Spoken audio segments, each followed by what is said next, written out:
Hello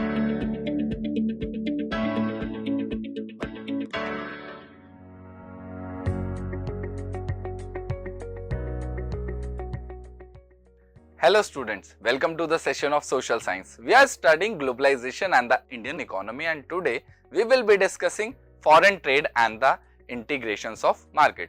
हमने पिछले अपने सेशन में देखा कि कैसे MNC अपने प्रोडक्शन को एक से ज्यादा नेशंस में ऑपरेट करती है और वहीं से हमारे सामने एक टर्म आती है कॉल्ड इंटरकनेक्टेड वर्ल्ड. आज हम थोड़ा सा इसी पर ज्यादा बात करेंगे और इसी पर सोचना है और लिखना भी है हमें.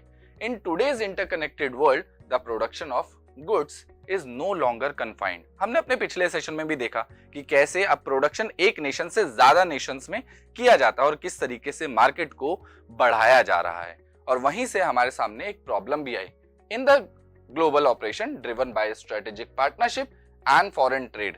ये सारी चीजें आखिरकार हो कैसे रही हैं? चलिए इसे आज के सेशन में समझते हैं. सबसे पहले हम बात करेंगे MNCs की.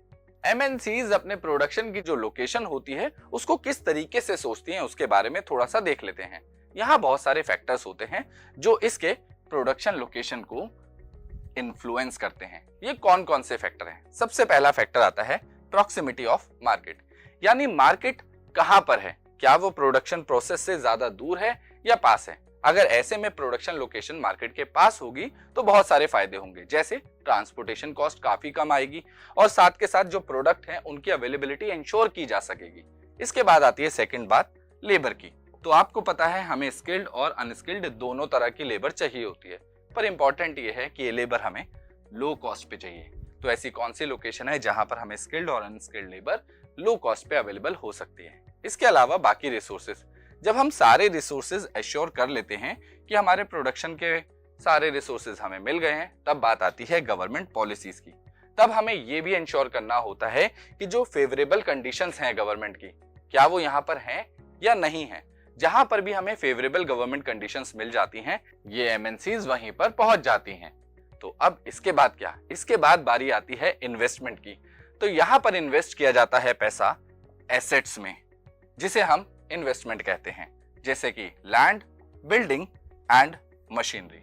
ये सारा इन्वेस्टमेंट जब कोई MNC किसी और देश में प्रॉफिट जनरेट करने के पर्पस से करती है तो उसे हम फॉरेन इन्वेस्टमेंट कहते हैं.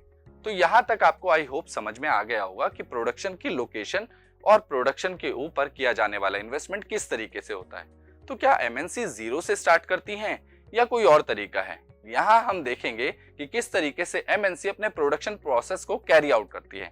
सबसे पहला तरीका होता है पार्टनरशिप, जहां पर हम देखेंगे कि जो MNC होती है वो छोटे छोटे यानी लोकल प्रोड्यूसर्स के साथ मिलती है और पार्टनरशिप करती है, जिसमें उन्हें क्या क्या मिलता है. अब आप सोच रहे होंगे कि सर इसमें दोनों को फायदा क्या होगा? MNC और लोकल प्रोड्यूसर दोनों को बहुत ज्यादा फायदा होता है. कैसे? लोकल प्रोड्यूसर को एक एडिशनल सपोर्ट मिल जाता है जो एडिशनल इन्वेस्टमेंट के तौर पे काम करता है, जिससे लोकल प्रोड्यूसर्स न्यू मशीन्स खरीद पाते हैं और अपने रेट ऑफ प्रोडक्शन को बढ़ा पाते हैं. इसके बाद इनके पास एक एक्सेस आ जाता है लेटेस्ट प्रोडक्शन टेक्नोलॉजीज का, जिसकी वजह से वो फ्यूचर में बड़ी कंपनीज के साथ कदम से कदम मिलाकर चल सकते हैं. तो यहाँ आपने देखा कि इस पार्टनरशिप का फायदा दोनों को मिला. MNC को इस तरीके से कि MNC को जीरो से स्टार्ट नहीं करना पड़ा, बल्कि एक लोकल प्रोड्यूसर के साथ पार्टनरशिप करके वो अपने प्रोडक्शन प्रोसेस को तेजी से बढ़ा सकती है. और लोकल प्रोड्यूसर को किस तरीके से फायदे मिले वो हमने यहाँ ऑलरेडी डिस्कस कर लिए. इसके बाद क्या? नेक्स्ट टर्म आती है जिसमें हम देखेंगे एक्वायरिंग की जाती है लोकल कंपनीज की. तो हम देखेंगे बड़ी बड़ी कंपनीज कई बार क्या करती हैं कि छोटे प्रोड्यूसर्स को एक्वायर कर लेती हैं. जहां पर क्या होता है, इसे एग्जाम्पल से समझाता हूं तो ज्यादा आसान लगेगा आपको. सबसे पहले हम बात करेंगे कारगिल फूड की. ये एक MNC है जो कि अमेरिका बेस्ड है. दूसरी तरफ है परक फूड, जो कि इंडियन मार्केट में एक बहुत अच्छा नाम होल्ड करती है. परक फूड डील करती थी एडिबल ऑयल्स के साथ. अब यहाँ पर कारगिल फूड्स परक फूड को एक्वायर कर लेता है. इससे फायदा क्या हुआ? परक फूड के पास एक बहुत बड़ा लार्ज मार्केटिंग नेटवर्क था, जिसका कंट्रोल सीधा सीधा कारगिल फूड्स के पास चला गया. इसके अलावा परक फूड के पास 4 ऑयल रिफाइनरीज भी थी, जिसका कंट्रोल अब कारगिल फूड्स के पास चला गया. और ऐसे में कारगिल फूड बन जाता है इंडिया का लार्जेस्ट एडिबल ऑयल प्रोड्यूसर, जिसकी डेली बेसिस पे प्रोडक्शन कैपेसिटी है 5 मिलियन पाउचेस की. तो इस तरीके से आप देखेंगे कि किस तरीके से बड़ी बड़ी कंपनीज जो होती हैं वो लोकल कंपनीज को एक्वायर कर लेती हैं और अपने प्रोडक्शन को बहुत तेजी से बढ़ा लेती हैं। तो यहीं से हमारे सामने एक बात और भी आती है, वो ये कि एमएनसी के पास इतनी ज्यादा वेल्थ है कि अगर हम उसे किसी भी देश के बजट के साथ, जो कि डेवलपिंग नेशंस हैं, उनके साथ कंपेयर करें तो यहां हमें समझ में आएगा कि उनकी वेल्थ उनसे भी ज्यादा है। इसके बाद एमएनसी इसी चीज का फायदा उठाती हैं और अपनी पावर और इन्फ्लुएंस को ग्लोबली बहुत बार एक्सर्ट करती हैं, जिसका असर आपको फॉरेन रिलेशंस में देखने को मिलेगा। क्या ये सही है या नहीं, ये आप सोचिएगा और इसे नोट डाउन कीजिएगा। अब आप सोच होंगे कि क्या सर इसके अलावा कोई तरीका है जिस तरीके से एमएनसी अपना प्रोडक्शन भी कैरी आउट करे और उसे जीरो से स्टार्ट ना करना पड़े। तो जी हाँ, एक और फायदा है। यहाँ पर आप देखेंगे एक और तरीका जहां पर एमएनसी क्या करती है, अपने ऑर्डर को प्लेस करती है किसी स्मॉल प्रोड्यूसर को जो कि सेम ही कॉमोडिटी में डील करता होगा, जैसे garment, footwears and sports good. अब ऐसे में क्या होता है कि एमएनसी को जरूरत नहीं होती कि वो जीरो से स्टार्ट करे, इन्वेस्ट करे, यहाँ पर उसे ऑलरेडी एक सप्लायर मिल जाता है। तो इस तरीके से हम बिजनेस को आउटसोर्स करते हैं।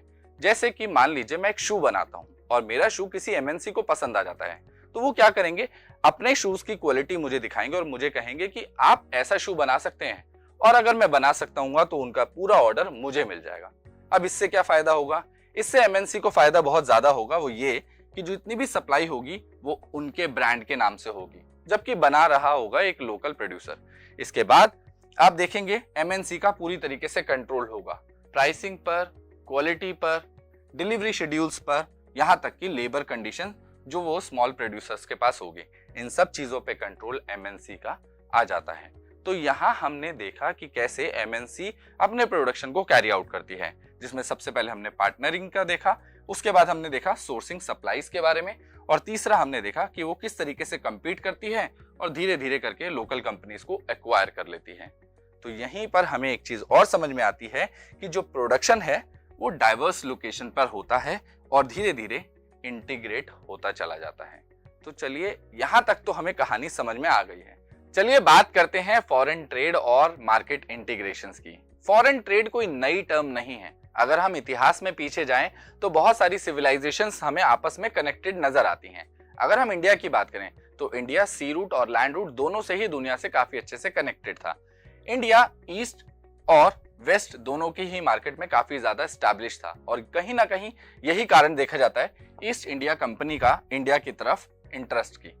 अब हम फॉरेन ट्रेड की बात करें तो कुछ फंक्शंस को देख लेते हैं। फंक्शन में सबसे पहला फंक्शन आता है कि फॉरेन ट्रेड अलाउ करता है प्रोड्यूसर को कि वो ग्लोबल मार्केट का एक्सेस ले पाए और साथ ही साथ इंटरनेशनली compete भी कर पाए। इसका फायदा कंज्यूमर्स को क्या मिलता है? इसका फायदा कंज्यूमर को मिलता है कि उनके पास वाइड वैरायटी ऑफ चॉइस आ जाती है, जिसमें ना केवल वो लोकल बल्कि फॉरेन गुड्स को भी बाय कर सकते हैं। तो चलिए इसे एक एग्जाम्पल के थ्रू समझते हैं, और यहाँ एग्जाम्पल हम लेंगे चाइनीज टॉय मार्केट का। सबसे पहले अगर हम देखें तो चाइनीज टॉय एक्सपोर्टर्स इंडिया में कहीं ना कहीं अपने माल को एक्सपोर्ट करते हैं और इसे एक अपॉर्चुनिटी की तरह इस्तेमाल करते हैं, और यही अपॉर्चुनिटी बहुत अच्छे से काम भी कर जाती है। क्यों? क्योंकि यहाँ पर जो लोकल टॉयज के जो प्राइसेस थे वो काफी ज्यादा हाई थे। अगर आप अपने दादा दादी या नाना नानी से पूछें कि उन्होंने अपने बचपन में किस तरीके के खिलौनों से खेला है, तो आप पाएंगे कि आज के फैंसी टॉय उस जमाने में नहीं थे, और आज आपके पास जो टॉय हैं वो काफी ज्यादा हाई टेक तरीके के आ रहे हैं। अब यहाँ पर आप देखेंगे कि इससे फायदा हुआ इंडियन बायर्स को। इस अपॉर्चुनिटी का फायदा बायर्स को कैसे मिला? यहाँ पर आप देखेंगे चीपर और इनोवेटिव चाइनीज प्रोडक्ट्स सामने आ जाते हैं, और एज अ कंज्यूमर आप सबको यही चाहिए होता है कि एक अच्छा प्रोडक्ट सस्ते में मिल जाए। अब इस चीज का खामियाजा भुगतना पड़ा इंडियन टॉयज को, क्योंकि 70 to 80% टॉयज आज की डेट में स्विच कर दिए गए चाइनीज टॉयज से। अब यहाँ पर चाइनीज टॉयज पूरी तरीके से मार्केट को कैप्चर कर लेते हैं। तो यहाँ पर कुछ इफेक्ट निकल के आए। सबसे पहला इफेक्ट आया कंज्यूमर्स को, क्योंकि यहाँ पर कंज्यूमर के पास वाइड वैरायटी ऑफ चॉइसेस हो गई और ये काफी सस्ते भी थे, तो काफी ज्यादा बायर्स को अट्रैक्ट किया। इसके बाद चाइनीज मैन्युफैक्चरर्स का बिजनेस बहुत ज्यादा एक्सपेंड हुआ, क्योंकि इस अपॉर्चुनिटी का उन्होंने भर के फायदा उठाया और उनका बिजनेस बहुत तेजी से एक्सपेंड हुआ, और नुकसान हुआ इंडियन मैन्युफैक्चरर्स को। काफी ज्यादा लॉसेस के बाद ये सेल्स धीरे धीरे गिरने लगी और काफी ज्यादा अमाउंट में इनको लॉसेस देखने को मिले।